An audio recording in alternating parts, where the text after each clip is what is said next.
Hey everyone, 99% of you watching aren't subscribed. Let's change that.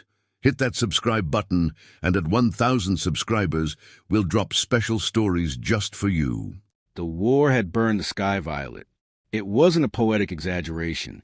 Nisara Ivy's atmosphere, thin, metallic, and reactive to plasma discharge, had turned the heavens into a roiling bruise.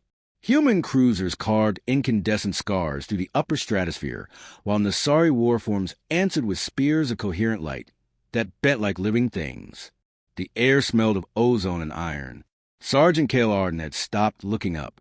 He lay half buried in crimson sand at the edge of a shattered impact trench. His armor cracked along the chest plate, servos whining in protest every time he tried to move. His visor had fractured during the last shockwave, forcing him to flip to manual optics.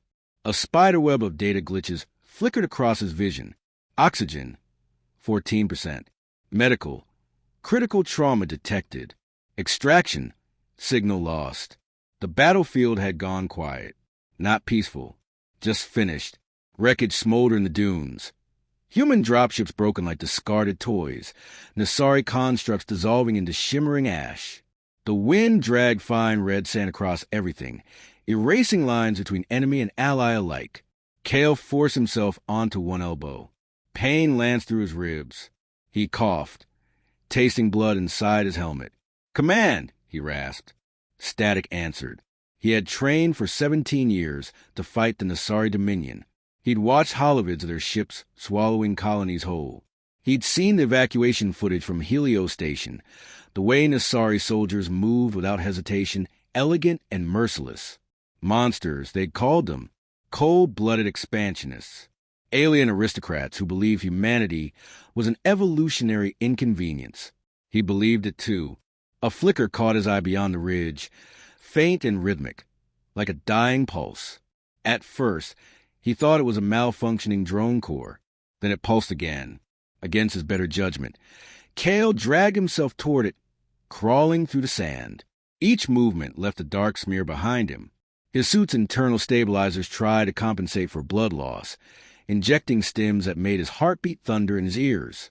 The ridge gave way to a shallow crater, and at its center lay something no battlefield briefing had prepared him for.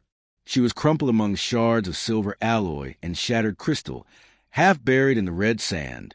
Her armor, if it was armor, flowed like liquid metal over her form, fractured where an artillery shell had detonated too close. Above her brow floated broken segments of a luminous circlet, each piece spinning weakly in erratic orbit. Cale froze. Royal insignia. Even human intelligence knew that symbol. The Nisari sovereign line bore living crowns, bioquantum constructs bonded to their neural core. Destroy the crown, destabilize command hierarchy. He swallowed. The alien princess. Up close, she didn't resemble the monstrous projections plastered across human propaganda feeds. She looked young. Her skin shimmered like moonlight on water. Semi-translucent, veins glowing faint lavender beneath. Slender fingers twitched against the sand. A long, jagged tear split open her chest cavity, revealing a lattice of crystalline organs pulsing weakly. Silver blood pooled outward, hissing softly as it touched the mineral-rich ground. Evaporating, dying. Her eyes snapped open. They were vast, liquid, luminous, layered with faint geometric patterns that shifted like constellations. They locked onto his. No hatred, no war cry, just fear. Her lips parted, but no sound emerged, only a faint harmonic vibration that trembled the sand between them. Cale's training screamed at him. Target secured. Confirm elimination. If she died here, the Nisari command structure would fracture. The war might end in confusion long enough for humanity to regroup. It was a strategic opportunity beyond measure. He lifted his rifle. His hand shook. The wind gusted, lifting a curtain of red dust between them. Her breathing hitched. He saw it then.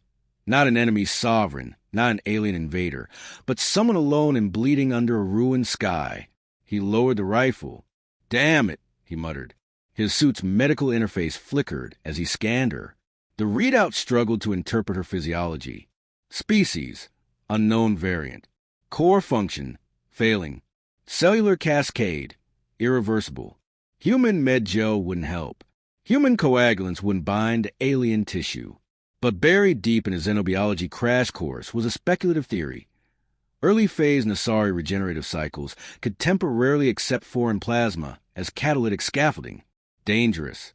And proven potentially catastrophic. He glanced at the sky. Distant Nassari ships drifted like silver blades. If they detected him interfering with their royal line, he exhaled slowly. For what it's worth, he murmured, I'm off mission. He disengaged his gauntlet. Cool alien air kissed his exposed skin. The princess watched him with fading awareness. He drew his combat blade. For a heartbeat, he hesitated. Then he sliced across his wrist. Pain flared white-hot. Dark red blood welled instantly, thick and metallic against the cold air. He pressed his bleeding wrist against the jagged wound in her chest. For a split second, nothing happened. Then, her body convulsed. Light erupted from the point of contact, not blinding but absolute. Crimson and silver spiraling together in violent harmony. The sand around them vitrified into glass. The broken crown fragments shrieked, emitting frequencies that rattled his teeth. Kale tried to pull away. He couldn't. The wound pulled at him, not physically, but biologically. His blood didn't just flow. It surged, drawn inward as if gravity itself had reversed. Okay, bad idea, he gasped. Inside her chest, silver veins flared red. The lavender glow intensified, flickering between alien and human hues. Patterns raced beneath her skin, reorganizing. The sky answered. A shock wave rippled outward from the crater, flattening dunes for hundreds of meters. Distant wreckage lifted briefly, before crashing back down. In orbit, Nassari ships pivoted simultaneously, sensors spiking. Kale screamed as something invisible tore through his nervous system. Not pain. Connection. Images slammed into his mind. Vast oceans of liquid starlight. Cities grown from singing crystal. A throne suspended in vacuum. The sensation of a crown settling into place. And beneath it all, her, not as a princess on a battlefield, but as a child beneath twin moons. The energy peaked, then snapped. He was thrown backward into the sand, skidding across glass terrain until his armor's impact alarm screamed. The world tilted. Silence fell again. For a terrible, suspended moment, he thought he had killed her. He forced himself onto his side. The princess lay motionless. Then her chest rose. A long, steady inhale. The torn cavity had sealed seamlessly, silver flesh knitting together as though it had never been broken. The circlet fragments lifted from the ground, hovering, then sliding back into orbit above her brow, whole once more, blazing brighter than before. But the glow beneath her skin had changed. Where lavender veins once pulsed, crimson now flowed. Her eyes opened slowly, no longer luminous violet. They burned red. She turned her head toward him, and the moment their gazes met, Kale felt something inside his own chest answer. A second heartbeat. Not separate. Aligned. Kale surfaced from unconsciousness in fragments. Sound returned first, a low harmonic resonance that vibrated through bone instead of air. Then light, pale and refracted, filtering through something crystalline above him. His body felt weightless, suspended in cool suspension gel, or perhaps nothing at all. Then sensation struck all at once. He was standing. No, he was being held upright. Bands of luminous energy wrapped around his arms, torso and legs, anchoring him against a vertical pillar grown from translucent crystal. The restraints were not tight. They were absolute. His visor was gone. So was most of his armor. He sucked in a breath. The air was breathable, thin but oxygen-rich, tinged with something mineral and sweet. His exposed skin prickled as if the atmosphere itself were studying him. He was no longer on Nassara 4. The chamber around him was vast, cathedral-like but organic. Pillars arched upward like frozen lightning. The floor beneath him flowed faintly, not liquid but live. Threads of light weaving through its surface in slow pulses. Beyond the open walls lay space. Not through windows. Open. Stars burned unobstructed, impossibly close. A planet of shimmering silver oceans turned slowly below. A Nassari capital ship. or something far more important. Movement rippled through the chamber. She is awake. The words were not spoken. They unfolded inside his skull, layered, harmonic, and unmistakably alien. Cale's pulse spiked. A figure stepped forward from the far end of the hall. She was taller than he remembered, or perhaps she simply carried herself differently now. The fragility from the battlefield was gone. Her posture was straight, regal. The living circlet hovered whole above her brow, its segments orbiting in smooth, synchronized arcs. Her skin still shimmered silver, but faint lines of crimson now threaded beneath the surface, pulsing rhythmically, in time with his heartbeat. He swallowed.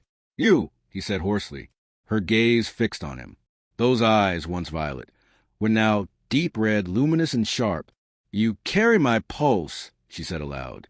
Her voice was layered, as if multiple versions of her spoke in perfect synchronization. It resonated in the chamber and inside his chest simultaneously. "Pretty sure that's still mine," he muttered. A faint flicker crossed her expression. Not anger. Curiosity. She stepped closer. The air between them thickened. Cale became acutely aware of something beneath his ribs, an unfamiliar rhythm interwoven with his own. When she moved, it responded. When she paused, it steadied. "What did you do to me?" he demanded. Her head tilted slightly. "You initiated the exchange." "That wasn't supposed to." He winced as a flash of light sparked behind his eyes. For an instant, he saw through her perspective. The chamber from across the room, the curvature of space beyond, himself restrained and fragile. He staggered against the energy bands. She stopped. Concern rippled across her features.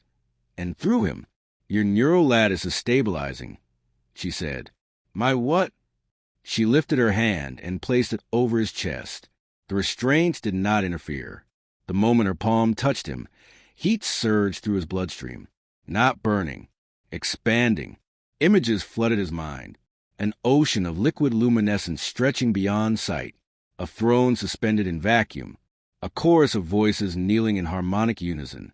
He gasped, "Stop." She withdrew her hand immediately. The vision ceased. He sagged against the pillar. "When your blood entered my core," she said carefully, "it did not act solely as catalytic substrate. It integrated." "Integrated how?" he snapped. She studied him as though searching for words that did not exist in his language. "Our species bonds during terminal regeneration. When a sovereign nears death, the core selects a compatible stabilizing genome. The integration creates resonance, ensuring loyalty and survival between protector and crown." He blinked. "Run that by me again." Her crimson veins pulsed brighter. "You are bound to me." Silence pressed in. Cale stared at her. "That wasn't in any of the briefings. It was not meant for your species." He tugged at the luminous bands. They did not budge. "So I'm what? Your prisoner? Your pet science project?" The words came out sharper than he intended. Something flickered across her face. "Hurt. Faint but real. You are neither. Then why am I restrained?" "For your stability." She stepped closer again, slower this time. "When the integration completed, your biological systems began adapting. The resonance between us amplified unpredictably. If left uncontrolled, it could have destabilized both of us." He exhaled shakily. "You're telling me saving your life rewired my DNA?" "Yes." A wave of cold ran through him. He looked down at his own hands. Faint red luminescence traced along his veins. He flexed his fingers. The glow intensified briefly, then faded. "What did it do?" he asked quietly. "You heal faster," she replied. "Your neural conductivity has increased. Your sensory thresholds have expanded." "Expanded how?" She met his gaze. "Can you not feel me?" He froze. Under the fear, under the adrenaline, beneath everything, there it was. A presence, not intrusive, not controlling. Simply there, like standing near a powerful gravitational field. Subtle, constant, impossible to ignore. When she shifted her weight, his pulse adjusted. When his breathing slowed, her expression softened. "This is temporary," he said quickly. "Right? Some kind of cross-species shock." Her silence answered him. "The bond is self-sustaining," she said at last. Severing it would endanger us both.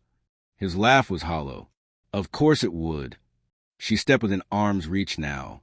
The energy restraints dissolved instantly, fading into motes of light. He remained standing, too stunned to move. "You are not captive," she said softly. "If you wish to leave, you may request repatriation." But her crimson eyes held us steadily. The distance would cause pain. For who? Yes. That answer hit harder than he expected. He studied her, not the alien sovereign, not the enemy princess, but the being whose heart had stopped in his hands. "You said your species bonds to ensure loyalty," he said. "So what happens now? I become your bodyguard, your biological life support system. You become my counterpart." The words settled heavily in the air. A tremor rippled through the chamber. Far beyond the open walls, Nasari warships shifted formation. She turned slightly, gazed distant for a fraction of a second. "The Conclave knows," she said. "Knows what?" "That I survived. And that I did not survive unchanged." Her focus returned to him. "You altered the Royal Corps." Kale rubbed a hand over his face. "Fantastic." The harmonic voice from earlier returned, louder now. "The human has corrupted the sovereign genome." The chamber vibrated with collective disapproval. He looked at her. "This is bad." "Yes." "You gonna hand me over to keep your throne?" Her answer came without hesitation. "No." The certainty in her voice sent a strange warmth through him, through both of them.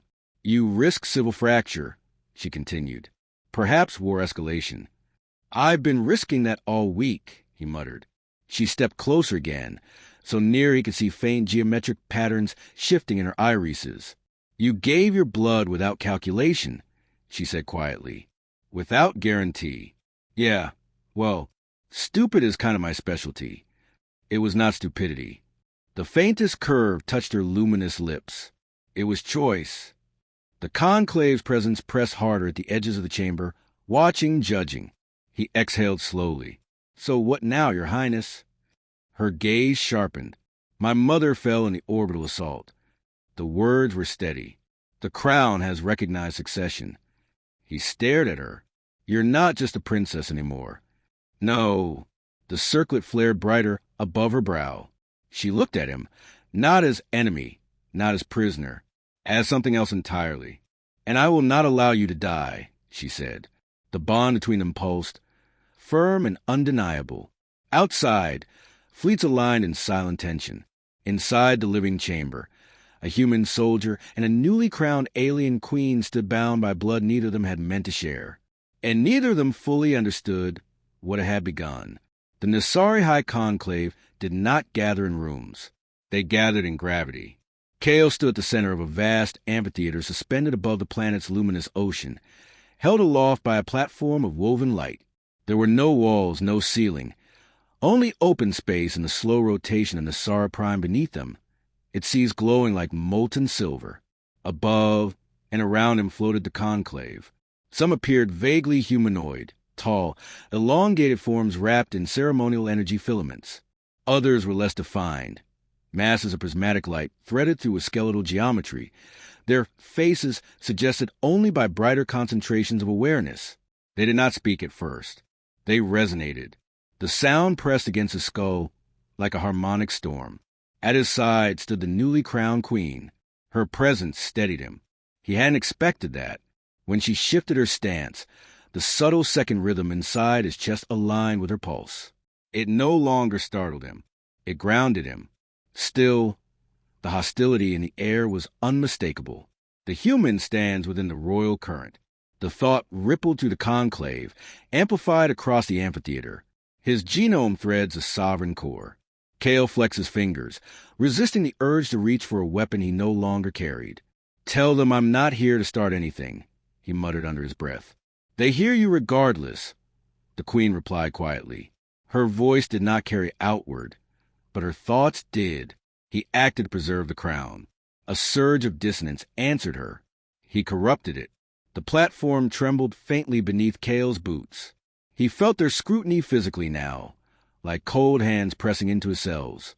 The bond within him responded instinctively, flaring warm. Red light flickered faintly beneath his skin.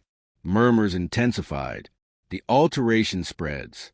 One of the larger conclave entities descended slightly, its form coalescing into something almost skeletal.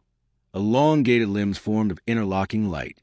You have introduced instability into a lineage perfected across epochs, it said aloud, its voice layered and metallic. Kale forced himself to meet it head-on. Your lineage was bleeding out in a crater, he replied evenly.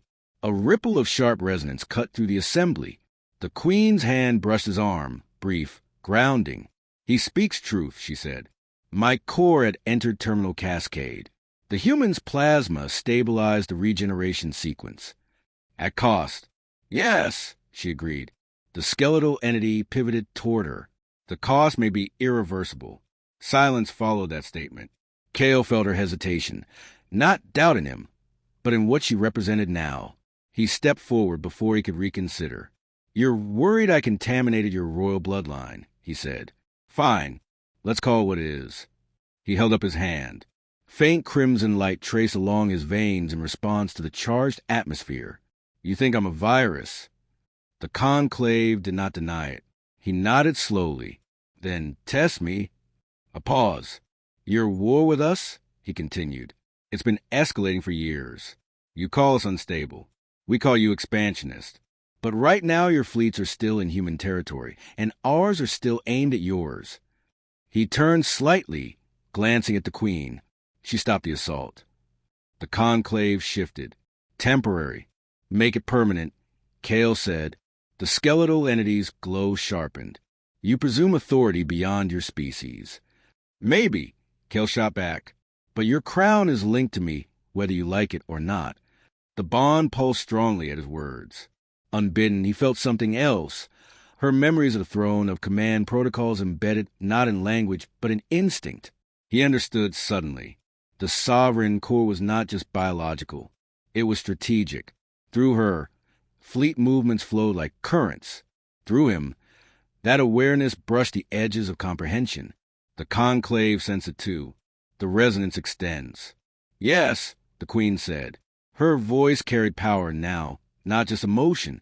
His neural lattice interfaces with the royal current. Shock rippled outward. You're telling them I can access your fleet network? Kale whispered. In limited capacity, she replied calmly. That would have been nice to know. The skeletal entity's form flared bright. This is unacceptable. Energy surged through the amphitheater. For one terrifying second, Kale thought they might disintegrate him where he stood. The Queen stepped forward. The circle above her brow expanded, its segments spinning faster, radiating crimson-silver light. Enough. The word struck like a gravitational wave. The conclave quieted, not submissive, but attentive.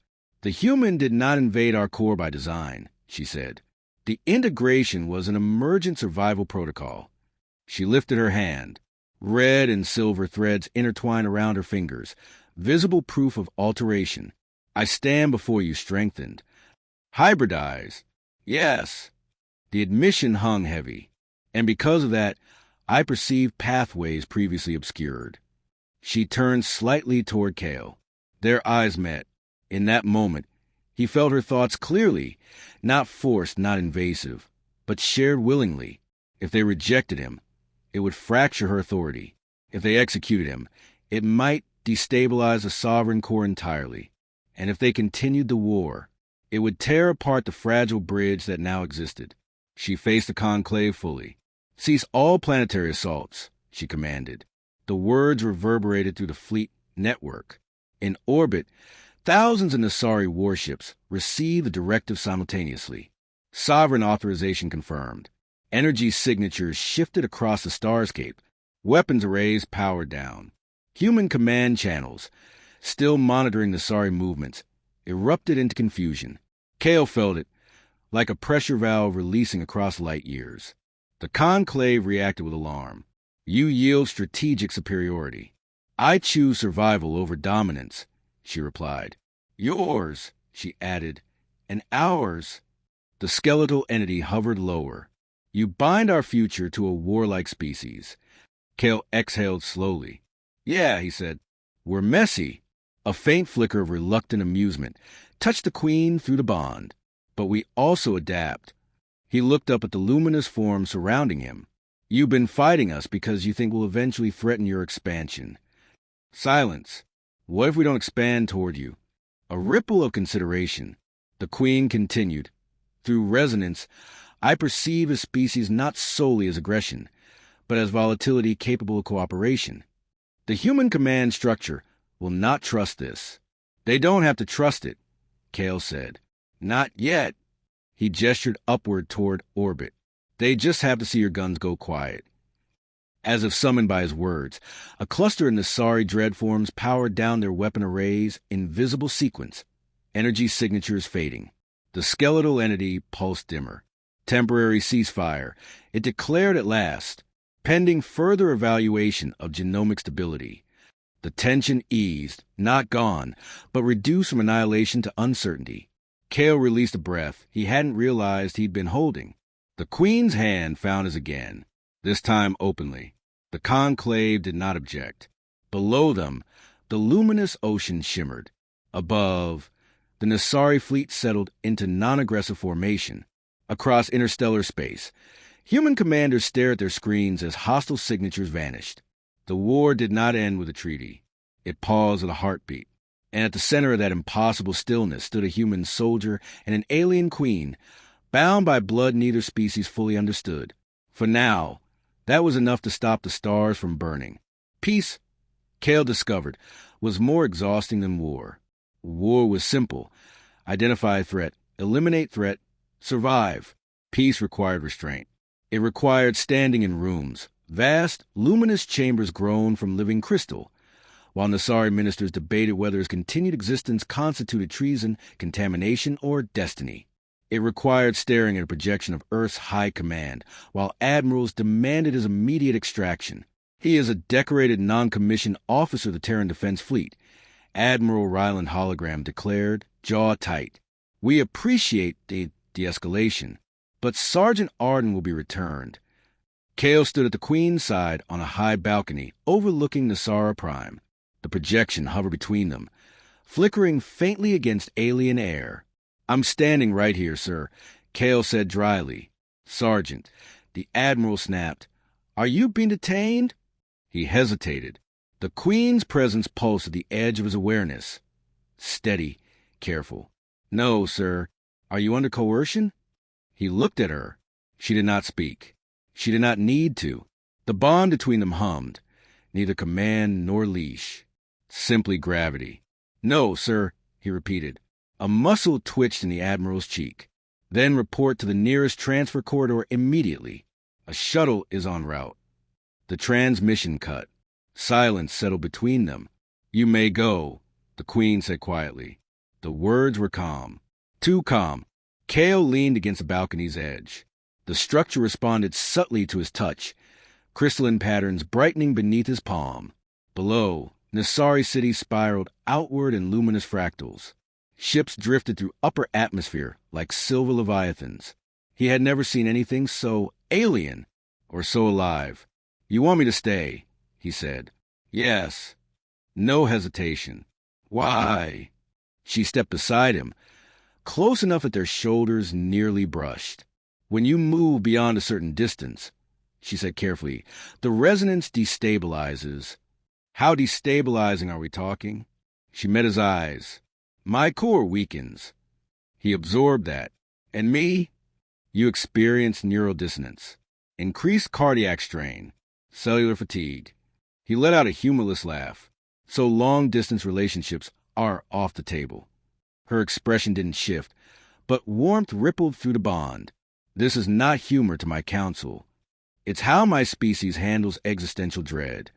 He turned away from a view and faced her fully. Be honest with me. If I get on that shuttle and head back to Earth, what happens? She was silent for a long moment. I will survive, she said at last. But... Her crimson veins pulsed faintly. The Sovereign Core has integrated your genetic markers into its regeneration matrix. Prolonged separation may degrade efficiency. He narrowed his eyes. You're talking politically. I'm asking personally. That struck something deeper. The harmonic layers of her voice softened. "When you were unconscious," she said quietly. The resonance dipped.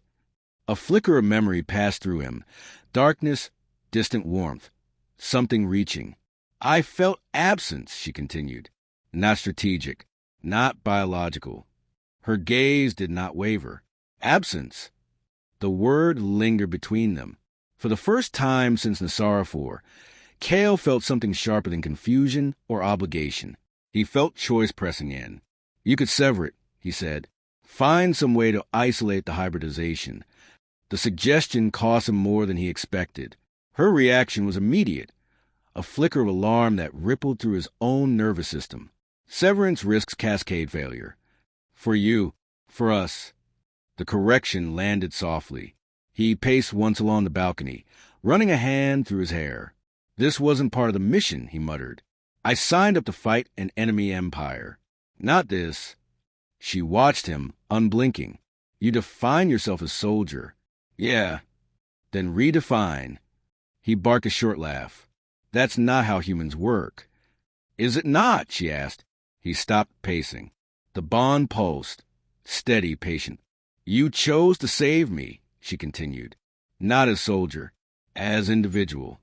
That was instinct. "Choice," she corrected gently. He looked at her again, really looked. Not the alien queen, not the symbol of a rival civilization, but the being who had been dying in red sand, afraid. "You realize," he said slowly, "if I stay here, I become more than a soldier." "Yes." "A bridge." "Yes." "A political liability." A faint shimmer across her features. "Also yes." He stepped closer until only inches separated them. "And you're prepared for that?" Her circlet brightened slightly, orbit tightening in response to her rising energy. "My people believe strength is purity," she said. "Unchanged lineage. Perfect continuity." She lifted her hand, pressing it lightly over his chest. Red light flared faintly beneath his skin in answer. "I believe strength may also be evolution." The contact sent warmth radiating outward, not overpowering, inviting. On the horizon, human envoy ships slipped into orbit, sleek and cautious, their weapons offline but ready. The galaxy was watching. He exhaled slowly. "If I stay," he said, "it's not because I'm trapped." "You are not trapped. It's not because your biology needs mine." A faint pulse of something, disappointment, brushed the bond, quickly masked. "And it's not because your council expects it." "They do not," she replied evenly. He held her gaze. "It's because I want to." For a heartbeat, the entire planet seemed to still. The bond surged, not violently, but fully. Crimson and silver light intertwined between them invisible strands, weaving and stabilizing. The queen's composure fractured just slightly, relief flickering through her eyes. "You choose," she said softly. "I choose." Below them, Nassari's ships adjusted formation to welcome the human envoys. Above them, distant Terran satellites recalibrated from combat readiness to diplomatic relay.